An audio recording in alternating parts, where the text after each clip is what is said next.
Have you ever really thought about why things move the way they do? I mean, why a ball flies through the air, or how you stay pinned to your seat on a roller coaster? It turns out the rules for all of that, from a tiny falling apple to a huge planet in orbit, are actually pretty simple.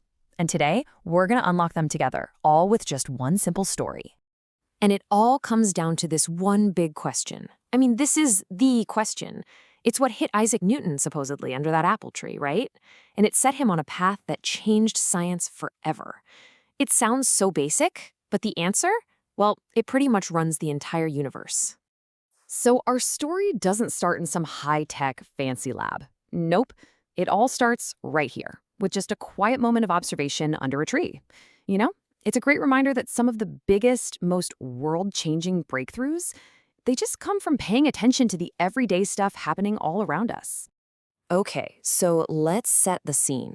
Picture this. A guy named Alman is just sitting under a tree, probably studying. All of a sudden, thump. An apple falls from a branch and lands right next to him. Super normal, right? Happens all the time.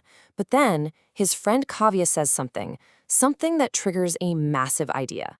And with just that one line, Kavya totally connects Aman's lazy afternoon to, one of the most famous aha moments in the history of science. It's just a playful little comment, but it's enough to get Aman thinking, and he comes back with a really deep question. And boom, there it is, the big mystery. See, Aman gets that gravity pull stuff, but why does it pull it in that one specific direction? Why straight down? Why not sideways or kind of spiraling or even up? That is the question Kavya is about to break down for him, using Newton's 3 epic laws of motion. All right, so Kavya starts with the very first piece of the puzzle. She says, look, before we can figure out why the apple moves, we first have to get a handle on why it was not moving to begin with. And that brings us to the first law, the law of inertia. The idea here is actually super simple. Basically, things are, well, they're kind of lazy. They just want to keep doing whatever it is they're already doing. So if something is sitting still, it wants to stay still. If it's already moving, it wants to keep moving in a straight line at the same speed. You can almost think of it as the universe's default setting, don't bother me. And this is a perfect example, right?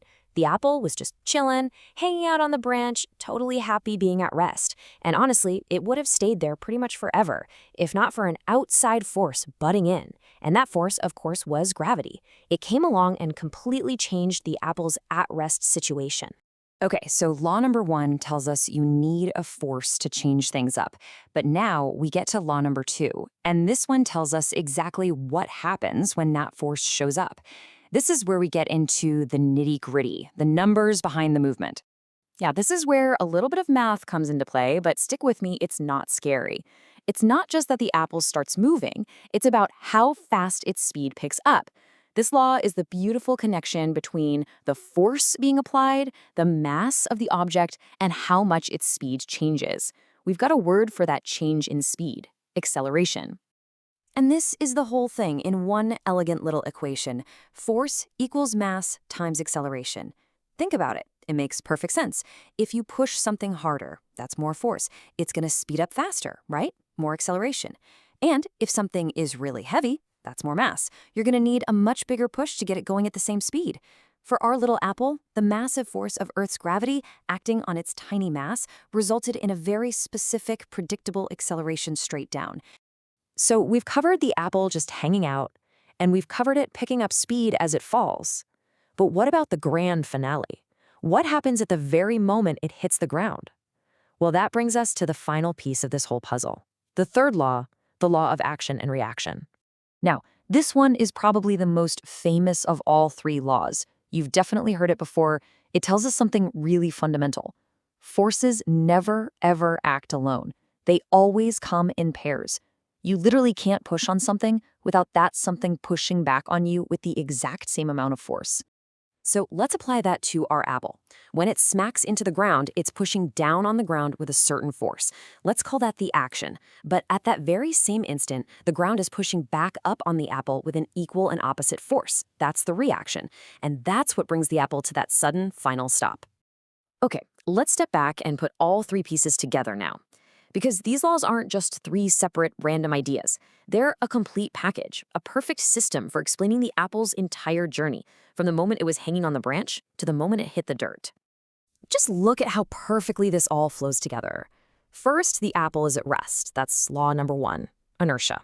Then, an outside force, gravity, comes into play and makes it accelerate. That's law number 2.